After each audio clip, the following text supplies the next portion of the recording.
Lists in Python programming language. Hi, welcome to this lesson. What is the meaning of the list and its use in the Python programming language? Okay, list in Python is an ordered sequence of items. It's one of the most popular data types in Python, and also it is one of the most used data types because it has many benefits and is flexible.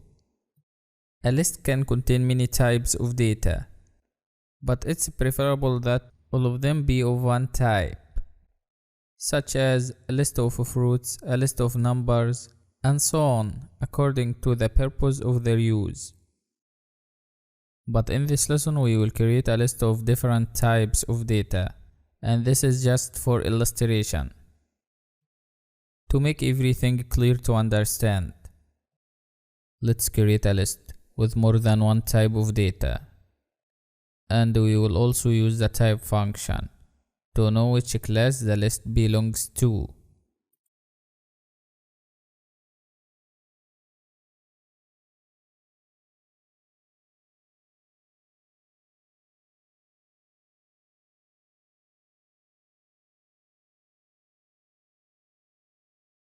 Let's explore this program closely. As you can see, this is what the list looks like. All the items are placed inside square brackets and are also separated from each other using commas.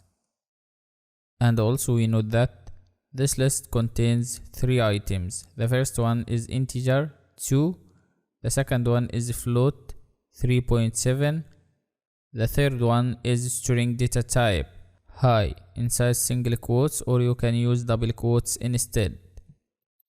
Due to using the type function for the mix list here, we got class list. You can say that the mix list belongs to the class list. And there is an important point here, which is the order of the items in the list starts from the number 0. Zero-based numbering is a way of numbering in which the initial element of a sequence is assigned the index 0, index 1 for the second element, and so on.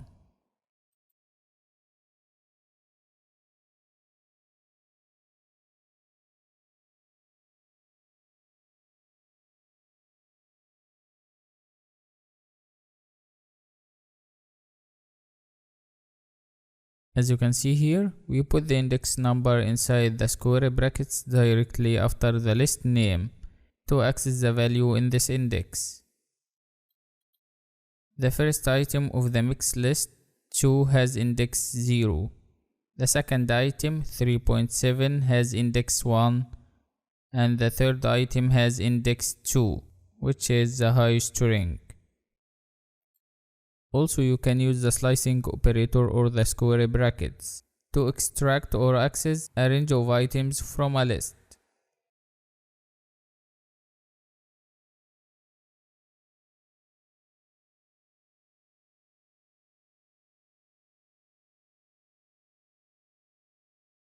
Let's see what we have done here. Simply, we have got the elements sandwiched between the index 0 and the index 2, and always the index that you write at last is always unbound, it is not included. And then we got all the elements starting from the index 1 and all the next. Fine. That's all for this lesson. Try this by yourself, and if you need any help, please ask me and I'll answer you as soon as possible to provide you with support and assistance. Thanks a lot for watching. See you again next lesson.